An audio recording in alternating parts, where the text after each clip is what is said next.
Audio Jungle. Audio Jungle.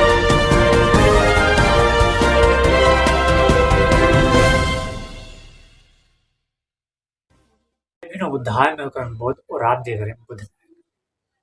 बाबा साहब ने क्यों कहा कि मुझे पढ़े लिखे लोगों ने धोखा दिया है। आज हम इसके बारे में मैं आपको बताऊं। बाबा साहब से जब काका कलेरकर कमीशन 1953 में मिलने के लिए गए, तब कमीशन का सवाल था कि आपने सारी जिंदगी अछूत व पिछड़े वर्ग के लिए उत्थान के लगा दी, आपके राय में उनके लिए क्या किया जाना चाहिए। बाबा साहब ने जवाब दिया कि अगर पिछड़े वर्ग का उत्थान करना है तो उनके अंदर बड़े लोग पैदा करो।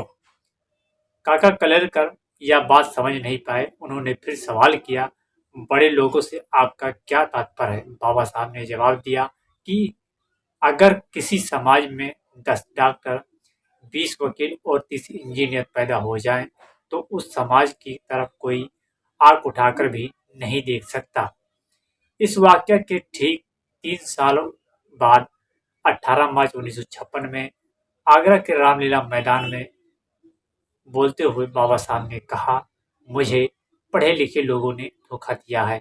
मैं समझता था कि ये लोग पढ़ लिख कर अपने समाज का नेतृत्व करेंगे, मगर मैं देख देख रहा हूँ कि मेरे आसपास बाबुओं की भीड़ खड़ी खड़ी हो रही है, जो अपना ही पेट भरने में पालने में लगी है।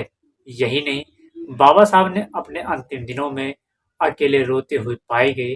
जब भी सोने की कोशिश करते तो उन्हें नींद नहीं आती थी। अत्यधिक परेशान रहते थे। परेशान होकर उनकी सेवा नानक चंद रत्तू ने बाबा साहब से पूछा था कि बाबा साहब आप इतना परेशान क्यों रहते हो। उनका जवाब था, नानक चंद, यह जो यह जो दिल्ली देख रहे हो, इस अकेली दिल्ली में 10,000 कर्मचारी अधिकारी केवल अनुसूचित जात के हैं, जो कुछ साल पहले शून्य थे। अपने लोगों में पढ़े लिखे पैदा करने के लिए मैंने अपनी जिंदगी का सब कुछ दांव पर लगा दिया, क्योंकि मैं समझता था कि मैं अकेला पढ़कर इतना काम कर सकता हूँ। अगर हमारे हजारों लोग पढ़ लिख जाएंगे तो इस समाज में बड़ा परिवर्तन आएगा।